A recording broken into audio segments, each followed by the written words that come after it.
மலர் விளக்கே போற்றி. ஓம் ஒளிவளர் விளக்கே போற்றி. ஓம் ஒளிவளர் விளக்கே போற்றி. ஓம் ஒளிவளர் விளக்கே போற்றி.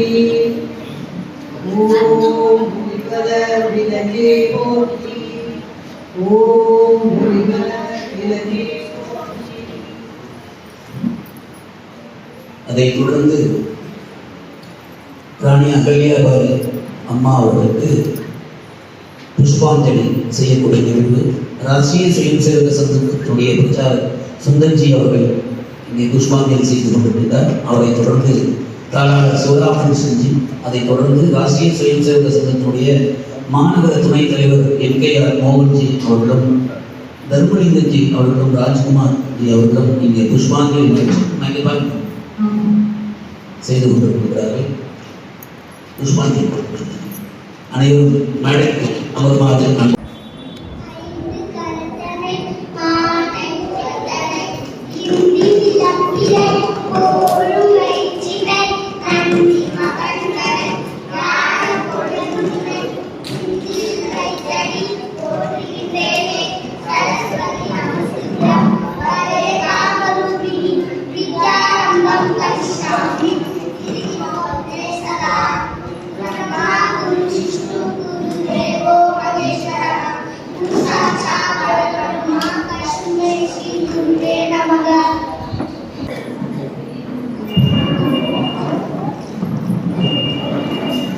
அனைவருக்கும் நமஸ்தே.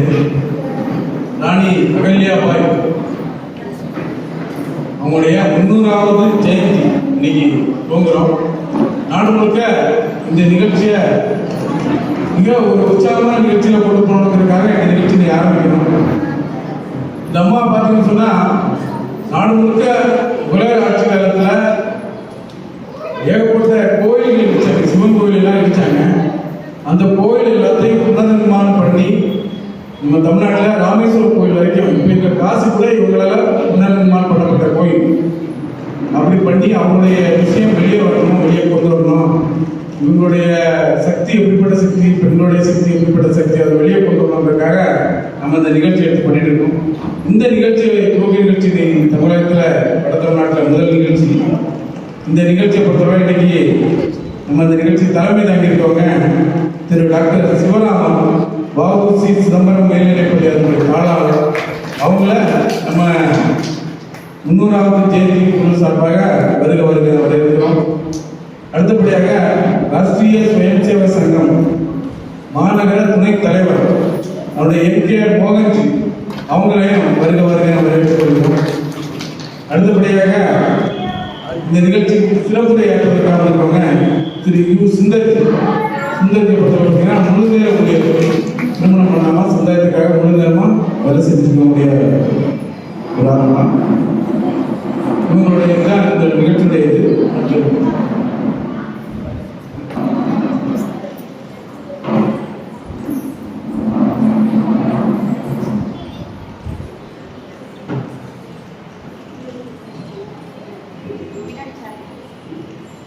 ஜெய் ஸ்ரீராம்.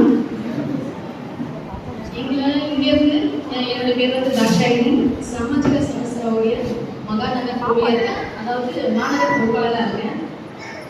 எங்களை இங்கிருந்து மத்திய பிரதேசத்துக்கு அமைச்சு வச்ச நம்மளுடைய சாமாஜிக சேர்ந்தவங்க அத்தனை பேருக்கும் ரொம்ப பெரிய நன்றி சொல்லிக்கிறேன். ஏன்னா எங்களுக்கு இந்த வாய்ப்பு கொடுத்த அத்தனை பேருக்கும் நன்றி சொல்லிக்கிறேன். நான் அங்கே போனதுக்கு அப்புறம் தான் வந்து ராணி அகல்யாபாயோடைய வரலாறு எங்களால தெரிஞ்சுக்க முடிஞ்சது. எப்படின்னு கேட்டீங்கன்னா, ஒரு பெண் எப்படி இருக்கணும்ன்றதுக்கு எடுத்துக்காட்டானவங்க அவங்க தான். 1725 வந்து அம்மாவுடைய பிறந்த நாள் மே மாசம் இந்த நாளில் தான் அவங்க பிறந்தாங்க. அந்த காலத்திலேயே எந்த ஒரு ஆணுடைய சப்போர்ட் இல்லாத காலத்திலேயே ரொம்ப பெரிய விஷயங்களை செஞ்சிருக்கிறாங்க. அது மட்டும் இல்லாம அம்மாவுடைய 10 வயசுலயே அவங்களுக்கு வந்து திருமணம் பண்ணாங்க.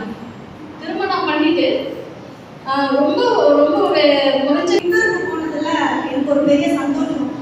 கடைசி வரைக்கும் போகவே மாட்டேன், தனியாக போகணும் ரொம்ப யோசனை. ஜீதா போயிட்டு வாங்க அப்படின்னு சொல்லி போயிருந்தோம்.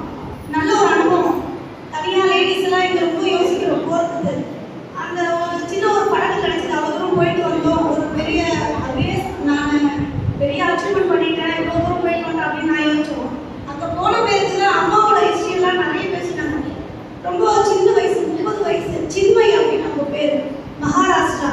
அப்ப இன்னைக்கு அம்மாவோட புக்கு ஒண்ணு இன்னைக்கு வெளியிடுறாங்க. அம்மா வந்து பிறந்த ஊர் மகாராஷ்டிரால ஒரு சின்ன கிராமத்துல. அந்த ஊர் பெண்ணு எங்களோட ஊர்ல இருந்த ராணிக்கு நாங்க இன்னைக்கு வந்து அவங்க பிறந்த நாளுக்கு புக்கு வெளியிட விழா அப்படின்னு ஹிந்தியில இன்னைக்கு வெளியீடு பண்ணியிருக்காங்க. அதுக்கப்புறம் நம்மளுக்கு தமிழாக்கு வரும். அம்மாவோட எல்லாருமே ஒரு 10 பேருக்கு மேல பேசியிருப்பாங்க. ஒவ்வொருத்தரும் ஒரு டாபிக் அப்படின்னா இப்ப நம்ம பேசும்போது அக்கா சொன்னாங்க நிறைய விஷயம் சொல்றாங்க. ஃபர்ஸ்ட் அவங்க என்னன்னா அடியாருக்கெல்லாம் அடியார் சிவனடியார், ரொம்ப சிவபக்தியம். அவங்க ஒரே வார்த்தை சொன்னாங்க சிவனடியார் அப்படின்னும் போது எங்களுக்கு ஒரு வாய்ப்பு. அம்மாவை பார்க்கறதுக்கு முன்னாடி நீங்க என்ன பார்க்க வந்திருக்கீங்க இல்லையா, சிவனடியார் என்ன பண்ணுவாங்க, அதுக்கு முன்னாடி போய் சிவனை பார்த்துட்டு வாங்க அப்படின்னு எங்களுக்கு ஜோதிலிங்க 2 தரிசனம் பண்ணுறதுக்கு வாய்ப்பு கொடுத்தது அம்மா தான். எனக்கு ரொம்ப சந்தோஷமா இருந்தது. நம்மளெல்லாம் ஊரை விட்டு ஊருக்கு போனாலே கஷ்டமா இருக்கும். மாநிலம் விட்டு மாநிலம் போறோம், மொழி தெரியாது, அங்க இருக்க விஷயம் புரியாது நமக்கெல்லாம். அவங்க பேசுறது சாப்பாடு எல்லாமே மாற்றம் இருக்கும். ஒரே நாள்ல அங்க இருக்க மக்கள் ஆச்சரியப்பட்டது, ஒரே நாள்ல 2 லிங்க தரிசனம் பண்ணீங்களா, எங்களுக்கெல்லாம் இந்த வாய்ப்பு கிடைக்கலையே அப்படின்னு. தமிழ்நாட்டுல இருந்து உங்க 2 பேருக்கு வாய்ப்பு கிடைச்சது ரொம்ப சந்தோஷம். அதுக்காக ரொம்ப நன்றி சொல்லிக்கிறது. 2 லிங்க தரிசனம் பண்ணோம். அக்கா சொன்ன மாதிரி அம்மா வந்து 1925 பிறந்தாங்க. ஒரு சின்ன பழங்குடி பெண்மணி. அவங்க 10 வயசுல கல்யாணம் பண்ணாங்க, எல்லாமே பண்ணாங்க, ராணுவ பயிற்சி பண்ணாங்க எல்லாம். ஆனா 300 வருஷத்துக்கு முன்னாடியே அவங்க இப்ப நிறைய புடவை அதெல்லாம் இருக்கு இல்லையா, அம்மா அப்பவே 300 வருஷத்துக்கு முன்னாடி ஒரு பிராண்ட் ரெடி பண்ணிட்டாங்க. மகேஷ்வர் அப்படின்னா இன்னமும் அந்த ஊர்ல ரொம்ப ஃபேமஸா. அதுக்கு முன்னாடி அந்த ஊர்ல நான் போனோடனே இறங்கணும்னு ஒரு வார்த்தை கேட்டேன், அந்த ஊரோட சிறப்பு சொல்லுங்க சொல்லுங்க. 7 வாட்டி ஸ்வச் பாரத் அவார்டு வாங்கணும். அப்படின்னா என்ன அப்படின்னா நம்ம குப்பையை போட்டு போயிடும் பாருங்க. 7 வாட்டி ஸ்வச் பாரத் தூய்மையான இந்தியா அப்படின்ற பட்டம் வாங்கின ஊர் அப்படின்னு. நம்மள மாதிரியே சாதாரண மக்கள் போகும்போது எல்லாரும் ஒரே ஒரு குப்பை கூட ரோட்ல கிடையவே கிடையாது. அதுக்கு என்ன காரணம்னு கேட்கும்போது அம்மா ஆட்சி செய்யும் போது ஒரு பரம்பரை இருந்தாங்களாம். ஒரு நாளைக்கு 3 வாட்டி ஊரையே கழுவிடுவாங்களாம். அந்த மாதிரி அம்மா ஆட்சி செஞ்சிருக்காங்க. அம்மா ஆட்சியில நான் செஞ்சதுதான் சட்டம், மாற்றுக்கருத்தே கிடையாது. அந்த மகளிரோட இப்ப நம்ம இப்ப கொஞ்சம் முன்னாடி பேசணும் தொழில் சிறு தொழில் அதெல்லாம் சொல்லிட்டு இல்லையா, இப்ப அம்மா கொடுத்துருக்காங்க. பழங்குடி மக்கள் எல்லாம் வேலைலாம் தெரியாது இல்லையா, அவங்க எப்படி வெளியே போகணும், அவங்களோட அப்பவே டாக்ஸ் எல்லாம் இருந்தது. டாக்ஸ்னா ரோட் டாக்ஸ், டூரிஸ்ட் டாக்ஸ், இப்ப இதெல்லாம் ரொம்ப ஜிஎஸ்டி வந்துச்சு, அது வந்துச்சு. 300 வருஷத்துக்கு முன்னாடியே இதெல்லாம் வந்துச்சு அப்படின்றது இந்த பைட்ல நாங்க போனதுல புரிஞ்சுக்கணும். நிறைய விஷயம் பேசணும், ஆனா நாங்க போதி கொடுக்குற மாதிரி அனுபவம் சொல்லியிருக்காங்க. நிறைய நல்ல அனுபவம் கிடைச்சிது. போனா நம்மள எல்லாருமே மகேஷ்வர் அந்த அம்மாவோட கோட்டைக்கு நம்ம ஜென்மம் முடியறதுக்குள்ள கண்டிப்பா ஒரு வாட்டி போயிட்டு வரணும். அவங்கள மாதிரி நம்ம எல்லாருமே ஆட்சி வீட்டு ஆட்சி செஞ்சாலே அப்புறம் நாட்டுக்கு ஆட்சி போயிடும். ரொம்ப நன்றி.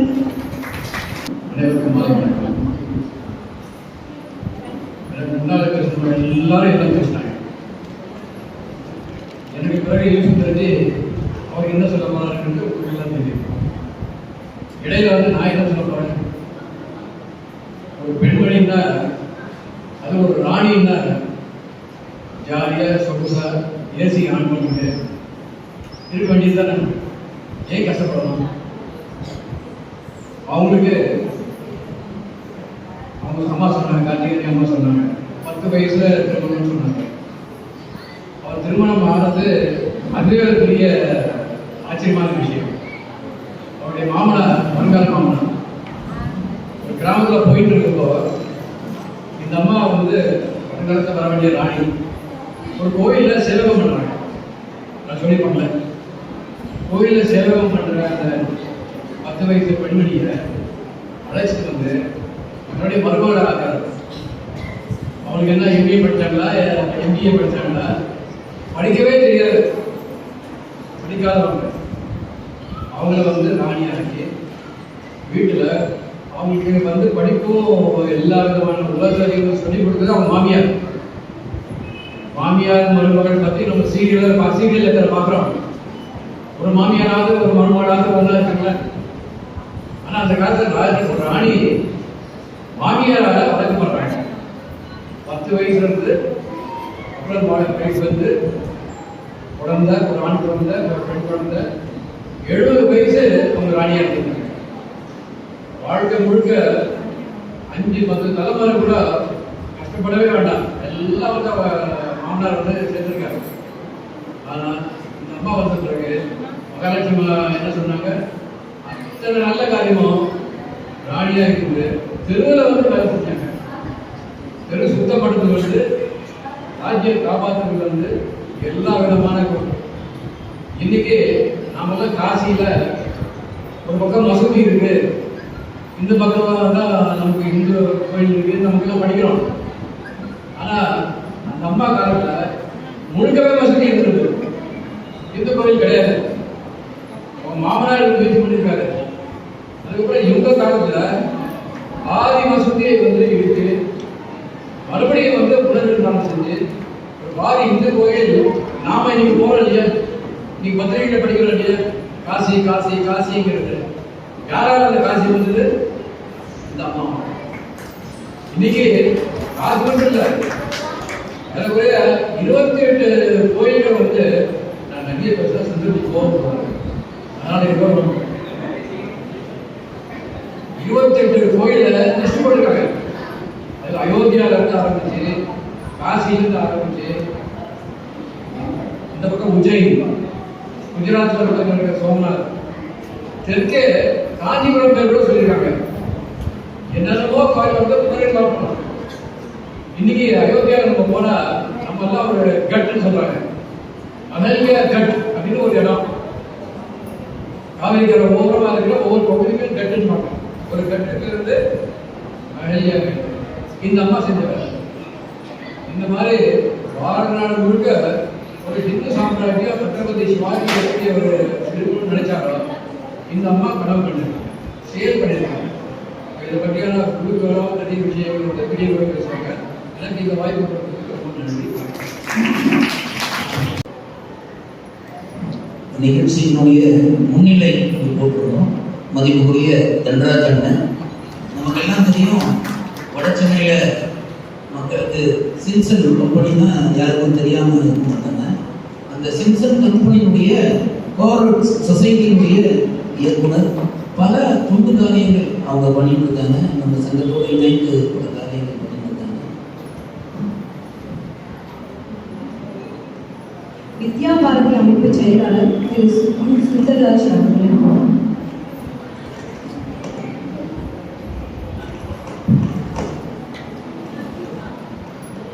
அனைவருக்கும் வணக்கம். ராஷ்டிரிய ஸ்வயம்சேவக சங்கத்தின் சார்பாக யாரோ நமக்கு தெரியாதவங்க பேர், யார் பேர் தமிழ்ல இருக்கு, ஓம்கார் இதெல்லாம் நம்ம கேள்விப்பட்டதே கிடையாது. அவங்களுடைய 100வது பிறந்த வருடத்தை நாம இங்க வியாசர்பாடியில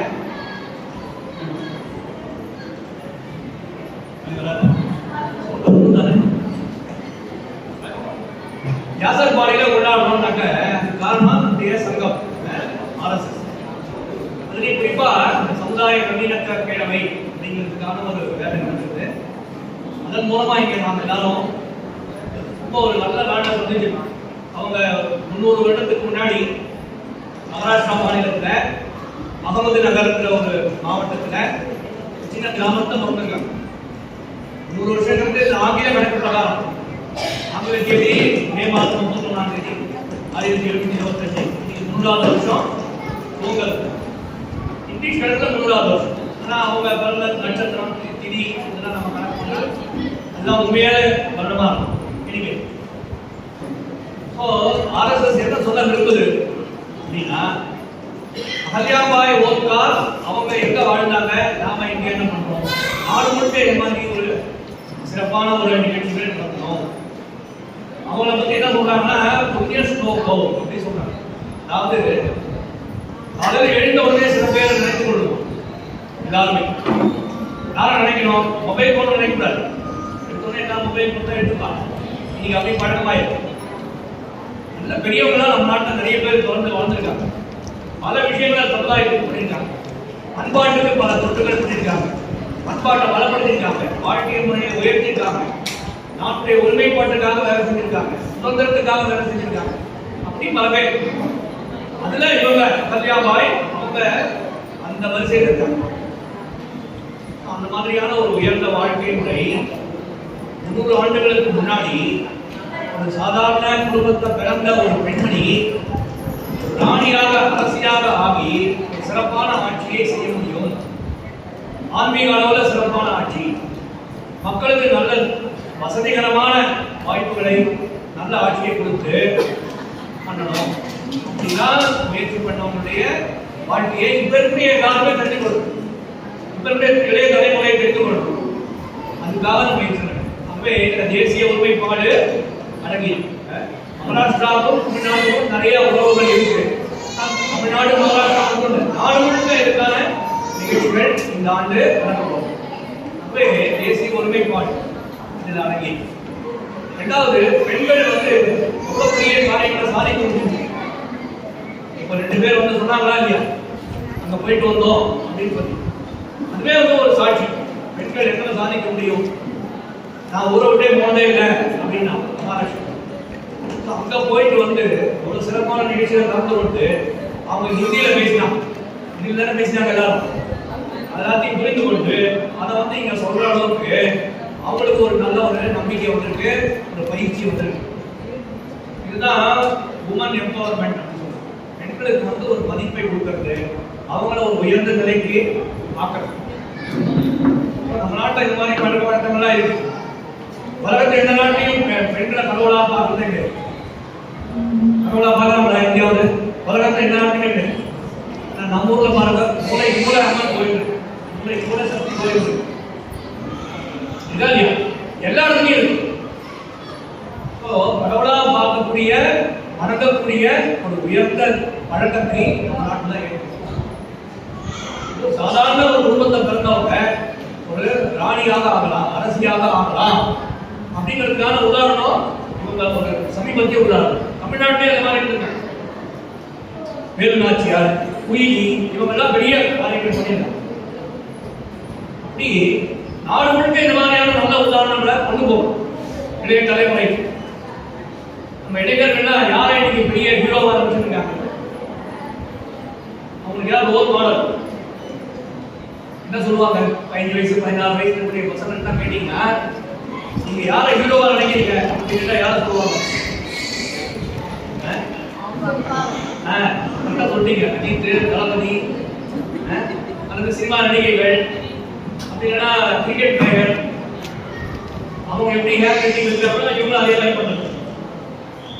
சொந்தமாக மூளை பயன்படுத்துறதே கிடையாது. அவன் எப்படி பேண்ட் பண்றானோ அதே மாதிரி பேண்ட் பண்றான். அவங்க எப்படி ட்ரெஸ் பண்றாங்களோ அதே மாதிரி எப்படி ட்ரெஸ் பண்றாங்க. அப்படி அப்பட்டமா காமிக்கிறது. அது மட்டும் இல்ல, ஏதாவது சினிமா முதல் நாள் ரிலீஸ் ஆகுதுன்னாக்க நீங்க என்னென்ன புத்தகம் நடக்கிறது நம்ம ஊர்ல பெரிய பெரிய கட் அவுட் வச்சு அந்த கட் அவுட்டுக்கு பாலை பண்றோம், பக்கெட் பக்கெட்டா பாலை கொண்டு போய் பண்றோம். நம்ம நாட்டுல இந்த மாதிரி சித்திரங்கள் கேலி கூத்துக்கள்லாம் இருக்கு. அந்த மாதிரி நிலையெல்லாம் மாறணும். இந்த மாதிரி சமுதாயத்துக்கும் நாட்டுக்கும் பண்பாட்டுக்கும் பெரிய ஒரு மக்களுக்கும் தொண்டு புரிந்த பெரியவர்களை பத்தி நினைக்கணும்.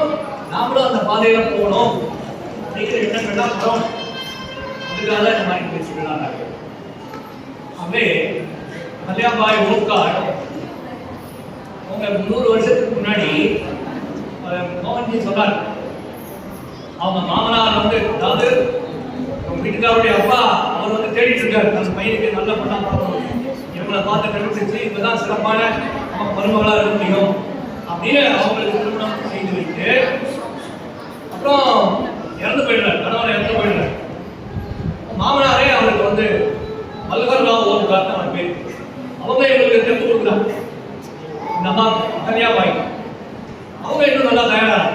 அதே மாதிரி அவங்களுடைய மாமியார் அவங்க கௌதமா பாயின் பேர். அவர் அதை பத்தி அவர் சொன்னார். எல்லா வீட்லையும் வீட்டு வாசல் பண்ணி சொல்ற மாதிரி மருமகளுக்கும் மாமியாருக்கும் எப்பவுமே சண்டை சச்சரவு தான் இருக்கும், எப்பவுமே மோதல் தான் இருக்கும். ஆனா அந்த அம்மா என்ன பண்ணாங்க, கௌதமா பாய் அவருடைய மருமகளை ரொம்ப அழகா அவங்களுக்கு எல்லாம் சொல்லிக் கொடுத்து அன்போட கவனிச்சு அவங்களை சிறப்பாக தயார் பண்ணி எழுத படிக்க சொல்லிக் கொடுத்து கல்வி கேள்விகள் சொல்லிக் கொடுத்து ஆட்சி நிர்வாகம் எப்படி பண்ணணும் அதை கூட அவங்க சொல்லிக் கொடுத்து தயார் பண்ணாங்க. அப்புறம் இவங்க ராணியா பொறுப்பெடுத்துட்டாங்க. அதுவும் அவ்வளவு சீக்கிரம் வந்து அவங்க நிறைய அதற்கான போராட்டம்லாம் செய்ய வேண்டியதா இருந்தது. அதுக்கப்புறம் ராணி ஆட்சி வந்தது. ஆனா துரதிருஷ்டவசமா பையனும் இறந்து போயிட்டான் சீக்கிரமா. பையன் இறந்து போனாக்கா இந்த வாழ்ந்து அவ்வளவு ஈஸியா சமாளிக்க முடியாது. ஏன்னா ஒரு பெண்மணி ஆட்சியில இருக்கிறதுக்கு வந்து பொறுத்துக்க மாட்டாங்க. அதையும் போராட்டத்துல இதாகி நான் தான் வந்து ஆட்சி பண்ணுவேன் அப்படின்னு ரொம்ப உறுதியா இருந்து எல்லா எதிர்ப்புகளையும் மீறி அவங்க ஆட்சியை ரொம்ப நிலைநிறுத்தினாங்க. ரொம்ப அழகா ஆட்சி செஞ்சு காமிச்சாங்க. எதிர்ப்பாளர்கள் எல்லாம் வந்து அடைக்க போனாங்க. அந்த அளவுக்கு ஆட்சி. இப்போ முஸ்லீம்களுடைய ஆக்கிரமிப்பு தொடர்ந்து எல்லா இடத்துலையும் இருந்துட்டே இருந்தது. அதையும் அவங்க எதிர்த்து பிடிச்சுதான் போராட்டம். நம்முடைய படைகள் திரட்டி அவங்களுக்கு ரொம்ப கொடுத்து அந்நிய ஆக்கிரமிப்பை நம்ம முறியடிக்கணும் அப்படின்னு எல்லை பகுதிகளுக்கு தான் படை வீரர்கள் அனுப்பி இவங்களுடைய படையை அனுப்பி அந்த அந்நிய ஆக்கிரமிப்பெல்லாம் முறியடிச்சாங்க. அதனால அதுக்கப்புறம் ஒரு நிலையான ஆட்சி அவங்களுக்கு வந்தது.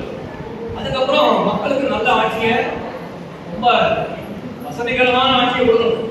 அதுக்காக முயற்சிகள் பண்ணாங்க. நிறைய நீர்நிலைகள்லாம் உருவாக்கினாங்க, குளங்கள்லாம் உருவாக்கினாங்க. நர்மதை நதிக்கரை இந்த பக்கம் இருக்கு. மகேஸ்வர் சொல்லக்கூடிய அந்த இடம் இந்தோர் பக்கத்துல இருக்கு. புதுசா ஒரு தலைநகரத்தை உருவாக்கினாங்க மகேஸ்வரன் இடத்துல. அங்க வந்து நர்மதை நதி ஓடுது. அதுல வந்து நிறைய படித்துறைகளை தான் கட்டினாங்க. நம்ம நாட்டில் தான் வந்து எல்லா நதிகளையும் எல்லா ஆறுகளுக்குமே படித்துறைகள் இருக்கும். காட்டுன்னு சொல்றது படித்துறை இருக்கும். எதுக்காக இருக்கும்? அதுல போய் அப்படி நம்ம நாட்டில் இயற்கையோடு இணைந்த வாழ்க்கை இருக்கு. வெளிநாட்டில் வந்து பெரிய பெரிய நதிகள்லாம் ஓடுது, ரொம்ப தூய்மையான நதிகள்லாம் ஓடுது. லண்டனில் போனால் தேம்ஸ் நதி இருக்கு. என்ன சொன்னாரு, பூவத்தை வந்து சென்னையுடைய தேம்ஸ் பார்க்கணும் அப்படின்னு சொன்னார். அந்த தேம்ஸ் நதி ரொம்ப தூய்மையா இருக்கு, பனிது மாதிரி இருக்கும். அதே மாதிரி அமெரிக்காவில் வந்து அமேசான், அதே மாதிரி மிசிசிப்பி, மிசோரி, பெரிய பெரிய நதியெல்லாம் ஓடுது. யாருமே அதை குடிக்க மாட்டாங்க. எந்த ஜனங்களும் அவ்வளோ அழகான ஆறு ஓடுங்க, அவ்வளோ பரவலா ஓடுங்க, யாராவது போய் குடிப்பாங்களா? அதை குடிக்க மாட்டாங்க. நம்ம நாட்டில் தான் ஆறு போய் குடிக்கும். படித்துறை அதுக்காக கட்டணும். அதுக்கு ஒரு பெரிய ஒரு ஏற்பாடு தான் நடக்கும். அது இன்னைக்கு இருக்கு. அதே நீர்நிலைகளை உருவாக்கினாங்க, படித்துறைகளை உருவாக்கினாங்க, நிறைய சிறப்பான கோயில்களை புனரமைத்தாங்க. அவர் எல்லாம் சொல்லிட்டாரு, பக்கத்துல எல்லாம் சொல்லிட்டாரு. காசியில வந்து அவுரங்கசீப் மூலமாக காசி விஸ்வநாதர் கோயில் இடித்து தரைமட்டமாக்கப்பட்டது. தரைமட்டமாகல, அவங்க இன்னும் பாருங்க, பாதி பாத்தீங்கன்னா கோபுரம்லாம் தெரியும், தூண்லாம் தெரியும், கோயிலுடைய தூண்லாம். அதுக்கு மேல வந்து மசூதி காணப்படும். அதுக்கு மேல கட்டுறது சின்ன பழந்தமான கூட கண்டுபிடிக்க முடியும். இது வந்து கோயில் எல்லாம் இருந்தது, மசூதி ஆயிருக்கு அப்படின்னு 3வது படிப்புடைய குழந்தை கூட சொல்ல முடியும். அது பெரிய ஆர்கியாலஜிக்கல் சர்வேலாம் தேவையே. இப்ப அதெல்லாம் பண்ணியும் அது வந்து இப்ப நிறுவனம் ஆயிடுச்சு. அது ஒரு பக்கம் நடக்குது. அப்படிப்பட்ட கோயிலை காசி விஸ்வநாதரை எப்படியான பாதுகாக்கணும் அப்படின்னு அந்த காலத்துல காசி நகரத்துல இந்துக்கள்லாம் மறைந்து ரொம்ப அந்நியாக அந்த அளவுக்கு கொடுமையா இருந்தது. அதனால வந்து கற்பனை பண்ணி பார்க்க முடியாது, அவ்வளவு கொடுமைகள் நடந்தது. கங்கையில போய் குளிக்கணும்னா முஸ்லீம்களுக்கு வரி கட்டணும். கங்கை ஓடுறது, ஆறு ஓடுறது, அதுல குளிக்கணும்னா முஸ்லீம்களுக்கு வரி கட்டணும். இந்துவா பிறந்தாலே வரி கட்டணும். இந்த மாதிரி எல்லாம் ஒரு தோல்மையான ஆட்சிகளுக்கு நடுவுல இந்த காசி விஸ்வநாதரை பாதுகாக்கணும், சிவலிங்கத்தை பாதுகாக்கணும் அப்படின்னு பக்தர்கள் என்ன பண்ணாங்கன்னா, ஒரே மாதிரி காசி விஸ்வநாதர் லிங்கத்தை 3 லிங்கமா உருவாக்கினாங்க. அது மாதிரி டூப்ளிகேட் 2 லிங்கத்தை உருவாக்கி 3 வச்சு பூஜை பண்ணுவாங்க. அப்பதான் ஆக்கிரமிப்பு நடக்கும்போது எது உண்மையான காசி விஸ்வநாதர் அப்படி தெரியாம அவங்க குழம்பி போய் மீதி 2 இடிச்சுட்டு போனா கூட பரவாயில்ல அப்படின்னு கேட்டுக்கிறாங்க. அதுக்கப்புறம் ஒரு கிணறு ஒன்று இருக்கு, ஞானவாபுரம் கிணறு. ஞானவாபுரம் கிணறுல அந்த சிவலிங்கத்தை வைத்து பாதுகாத்துருக்காங்க. அதுதான் இப்ப ஞானவாபுரி மசூதின்னு சொல்லி வந்திருக்கு. அந்த சிக்கல்கள் நிறைந்த காலகட்டத்தில் 128 வருடம் ஆன பிறகு அவுரங்கசீப் காலத்துக்கு அந்த கோவில்லாம் நாசமாக்கிய பிறகு கல்யாபாய் காசிக்கு போய், காசி அவங்களுடைய கோவில் கிடையாது, அங்கிருந்து பல மைல் தூரம் போய் அந்த கோயிலை வந்து இப்போ நம்ம பார்க்குற அந்த காசி விஸ்வநாதர் கோயிலை புனரமைத்ததுக்கு காரணம் கன்னியாகுமரி கொடுத்தார். மோடிஜி அதுக்கப்புறம் இப்போ 2 வருஷம் முன்னாடி ரொம்ப சிறப்பாக இருக்கலாம், ரொம்ப அழகாக பண்ணியிருக்காரு. அப்பவே எவ்வளோ ஒரு தூரம் பார்வை பாரு. காசி வந்து இந்துக்களுக்கான புனிதத்தலம் அப்படிங்கிறத 100 வருஷத்துக்கு முன்னாடி நம்ம எவ்வளோ அழகாக பண்ணியிருக்கோம். ஸோ காசி மட்டும் கிடையாது, 12 ஜோதிர்லிங்கங்கள் இருக்கு நாடு முழுக்க. அது வந்து உஜ்ஜைனில் இருக்கக்கூடிய மகாகாலேஸ்வரர், அவங்க ஊருக்கு பக்கத்தே இருக்கு. இதுதான் போயிட்டு வந்தீங்க, ஓங்காரேஸ்வரருக்கும் மகாகாலேஸ்வரம். அதே மாதிரி ராமேஸ்வரம், கேதார்நாத், சோமநாதபுரம் குஜராத்தில் இப்படி பல கோயில்களை அவங்க வந்து வச்சிருக்காங்க. அதற்கு நிறைய நிலமெல்லாம் கொடுத்து அதனுடைய பாதுகாப்புலாம் நல்லா இருக்கணும் அப்படின்றதுக்காக ஏற்பாடு பண்ணியிருக்காங்க. இதெல்லாம் ஆன்மீக பணி, மக்களுக்கு தொண்டு செய்தது. அதுவும் பல விஷயங்கள் இருக்கு. எப்படி இருக்குன்னு சொன்னா, ராணியை போய் அவ்வளவு சீக்கிரம் யாரும் பார்க்க முடியாது இந்த காலத்துல. ஆனா இவங்க எல்லாத்தையும் மாத்தினாங்க. பெரிய அரண்மனை கட்டினாங்க. ஆனா பெரிய அரண்மனை கட்டினாலும் யார் வேணாலும் வந்து பார்க்கலாம், நான் வந்து யார் வேணாலும் வந்து பார்க்கலாம். அதுக்கான ஒரு சூழ்நிலையை அவங்க ஏற்படுத்தினாங்க. ஸோ ஜனங்கள்லாம் போய் ராணிக்கிட்டே போய் முறையிடலாம், அவங்களுடைய முறைகள்லாம் சொல்லலாம். முறைகள்லாம் உடனே நிகழ்த்தி ஆகும். இந்த மாதிரி முறைகள் இருக்குது அந்த காலத்தில். யாரானா விதவை ஆகிட்டாங்க, ஆனால் அவர் இறந்து போயிட்டார், குழந்தை இல்லை அப்படின்னா அவங்க வந்து தத்து எடுத்துக்க முடியாது. அடுத்தவங்களுடைய பசங்க வந்து யாராவது குழந்தைய தத்து எடுத்துக்க முடியாது. அந்த மாதிரி ஒரு நெருக்கடிதான் இருக்குது. ஆனால் அதெல்லாம் மாற்றி கல்யாபாய் விதவையாக இருக்கக்கூடியவர்கள் குழந்தைகள் இல்லைன்னா குழந்தையை எடுத்துக்கொள்ள முடியும் அப்படின்னு ஒரு முறை ஏற்படுத்தினாங்க. அதற்கு இடைஞ்சலாக இருக்கக்கூடிய எல்லாத்தையும் மாற்றினாங்க. அவங்க ஆட்சி வர்றதுக்கு முன்னாடி அந்த மாதிரி ஒரு விதவை வந்து ஒரு பையனை தத்தெடுக்கணும் அப்படின்னு முயற்சி பண்ணாங்க. அப்போ லஞ்சம் கேட்டாங்க இந்த அரசாங்க அதிகாரி. லஞ்சம் தகவல் இருக்கு, நியாயப்படுத்த கூடாது, லஞ்சம் அப்போ இருக்கு. அப்போ இவங்க சொன்னாங்க, நான் கூட லஞ்சம் கொடுக்க தயாராக இருக்கேன், அதனால நீங்க அவங்களுக்கு அந்த குழந்தையை தத்தெடுக்கிறதுக்கு அனுமதிக்கணும், நான் வேணா ஒரு பைசா கொடுத்தோம் அப்படின்னு சொன்னாங்க. அந்த மாதிரி தடைகள்லாம் அகற்றி இந்த ஒரு முறைப்படுத்தி அதற்கான சட்டத்திட்டங்கள் வகுத்து என்ன பண்ணாங்க. இதே மாதிரி அவங்க சொன்னாங்க இல்லையா, அந்த புடவை துணி நெய்யல் மகேஸ்வரன்ற புது தலைநகரத்தை உருவாக்கும் பொழுது அங்க இருக்கக்கூடிய மக்களுக்கு நல்ல வருமானம் வரணும், அவங்க ஒரு தொழில் நல்லபடியாக நடத்தணும் அப்படின்னு நெசவு தொழிலை ஊக்கம் கொடுத்து அருமையான ஒரு புடவைகள்லாம் தயார் பண்ணுறதுக்கான படைகள்லாம் ஊக்குவிச்சாங்க. இன்னி வரைக்கும் அந்த புடவைகள் ரொம்ப சிறப்பாக அங்கே வந்து நெய்யப்பட்டு மார்க்கெட்டுக்கு தான் வருது. இப்போ புத்தகத்தோட புடவையும் ஒன்று நினைக்கிறேன், எல்லாரும் வாங்கி புத்தகத்தையும் படிக்கணும், புடவையும் வாங்கி கட்டிக்கணும். பெண்கள்லாம் நிறைய இருக்கீங்க தாய்மார். அப்பவே ஆட்சி முறை என்ன எப்படி இருக்கணும், மக்களுக்கு நல்ல ஆட்சி கொடுக்கணும். ஜனங்களை வந்து போய் ராணியாக தான் அவங்க போய் பார்க்கணும், முறைகளை தான் சொல்ல முடியும், அதற்கான நிகழ்ச்சி செய்ய முடியும். இந்த மாதிரி டேக்ஸ் எல்லாம் அப்பெல்லாம் அரசாங்கத்துக்கு வரி செலுத்தணும் இல்லையா, அந்த வரியெல்லாம் ரொம்ப ரொம்ப குறைச்சிட்டாங்க. இந்த மாதிரி பல சீக்கிரங்கள் எல்லாம் அவங்க பண்ணிட்டாங்க.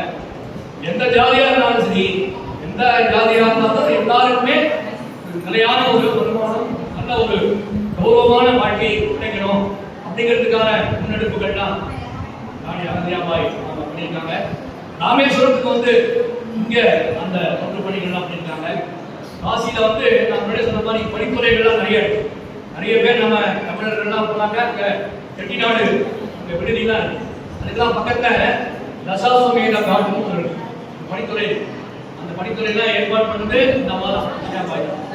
இந்த மாதிரி மணிகர்ணிகா காட்டுன்னு ஒரு காட்டு படித்துறை, அதையும் இவங்க தான் ரொம்ப அழகா அந்த காலத்தை சீல் பண்ணு பல ஆன்மீக பணி, பொது பணி, சிறப்பான ஆட்சி, பெண்களுக்கு வந்து ஒரு ஊக்கம் கொடுக்கக்கூடிய ஒரு ஆட்சி, சாதாரண மக்களுக்கான ஒரு உயர்ந்த நிலை கொடுப்பதற்கான விஷயம். இதெல்லாம் பண்ண பிறகு கூட அவங்க தலைமையிடம் கூட கிடையாது, நான் தான் பண்ணேன் அப்படி அவங்க நினைக்கலையே. என்ன சொன்னாங்க அவங்க அப்படின்னா, அவங்களுடைய சிவபக்திக்கு ரொம்ப ஒரு உயர்ந்த ஒரு எடுத்துக்காட்டு. என்னுடைய ஆட்சியுடைய பெருமை எல்லாம் யாருக்கு போய் சேரும் அப்படின்னா சிவபெருமானுக்கு தான் போய் சேரும் அப்படின்னு அவங்க முத்திரையிலேயே வந்து ஸ்ரீ சங்கரா அப்படின்னு எழுதி, அதுக்கான ஆதாரம்லாம் இப்போ அதில் வந்து எல்லாமே சிவபெருமானுக்கு தான் போய் சேரும், எனக்கு எந்த பெருமையுமே கிடையாது, எல்லாம் சிவனுக்கு அர்ப்பணம் அப்படின்னு பணிவுடன் எல்லாத்தையுமே அந்த பக்தியினுடைய உயர் நிலைக்கு கொண்டு போகக்கூடிய அந்த தன்மை இப்படி பல விஷயங்கள் அவங்களுடைய வாழ்க்கையில நமக்கு சிறப்பான எடுத்துக்காட்டுகளாக இருக்கு. தமிழ்ல மொழிபெயர்ப்பாகி இருக்கும்போது எல்லாரும் படிக்கணும், படிக்க சொல்லணும். ரொம்ப நல்ல ஒரு வாழ்க்கை முறையை அந்த தலைமுறைக்கு நாம கொடுக்கணும். இந்துக்கள் ரொம்ப தொழிலாளர் நிலையில இருக்கும் பொழுது இந்த மாதிரி ஒரு சிறப்பான ஒரு ஆட்சி கொடுக்க முடியும். இது ஒரு பெண்மணியை நிரூபிச்சிருக்காங்கன்னா நம்ம நாட்டு பெண்மணிகளுக்கு எவ்வளவு திறமை இருக்கு, எவ்வளவு ஆற்றல் இருக்கு அதை நாம புரிஞ்சுக்கணும். அவங்க ஏதோ அடுப்படியில் மட்டும் சமைக்கிறது மட்டும்தான் லாயக்கு இப்படி நிறைய பேர் நினைக்கிறாங்க. எல்லாம் கிடையவே கிடையாது. சமைக்கவும் செய்யணும், சமைக்கிறத விட்டுறக்கூடாது. ஹோட்டலில் போய் சாப்பிட்டுக்கலாம் இப்படி யாரும் நினைக்கக்கூடாது. நல்ல சாப்பாடு ஏதாவது கிடைக்கணும், நல்ல அறுசுவை சாப்பாடு கிடைக்கணும், ஆரோக்கியமான உணவு நாம தான் நீங்க தான் கொடுக்கணும், நாம சாப்பிட தான் செய்யணும். அப்படி சாப்பாடு கொடுக்கறது ரொம்ப சிறப்பான ஒரு விஷயம். அதோடு மட்டும் இல்லாம நல்ல விஷயங்களை பண்ண முடியும், அதுக்கு தொண்டு செய்ய முடியும், ஆட்சி செலுத்த முடியும், எதிரிகளை முறியடிக்க முடியும். இந்த மாதிரிலாம் பல விஷயங்களா இருக்கு. அப்பவே ஆர்டிகல் என்ன செய்ய விரும்புறது அப்படின்னா, நம்ம நாட்டில் இந்த மாதிரியான ஒருமைப்பாடு, தேசிய ஒருமைப்பாடு, நம்முடைய பண்பாடு, நம்முடைய சமுதாயம், நம்முடைய நாடு, நம்முடைய உயர்ந்த முன்னோர்கள் அவங்களுடைய வாழ்க்கை தான் அடுத்தடுத்த தலைமுறைக்கு நல்லபடியா போகணும். அவங்க அதெல்லாம் கற்றுக்கொள்ளணும், தெரிந்து கொள்ளணும், அந்த பாதையில போறதுக்கான முயற்சிகள் செய்யணும்.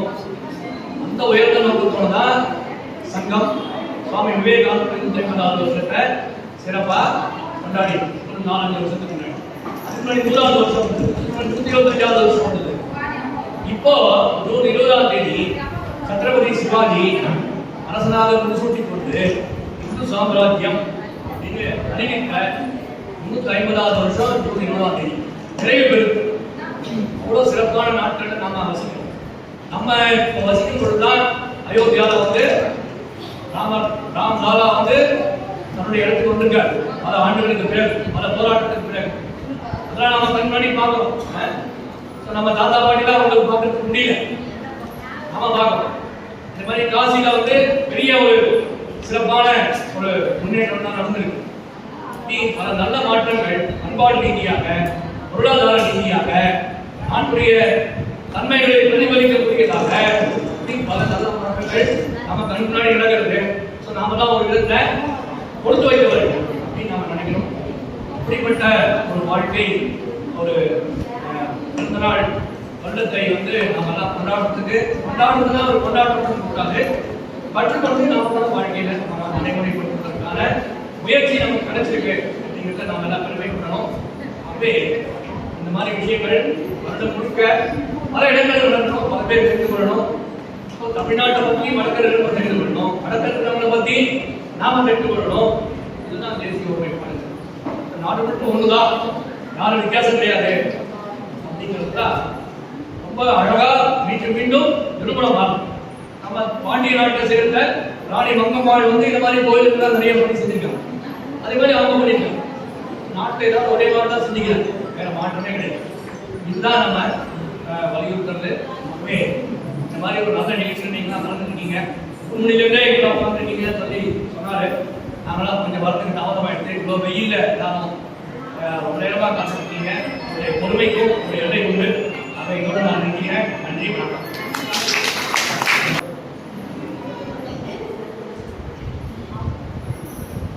நன்றி உரை வழங்கிய என் பேர் காமாட்சி. நன்றி உரை வழங்கிய ராணி அகல்யாபாய் அவர்களின் 300வது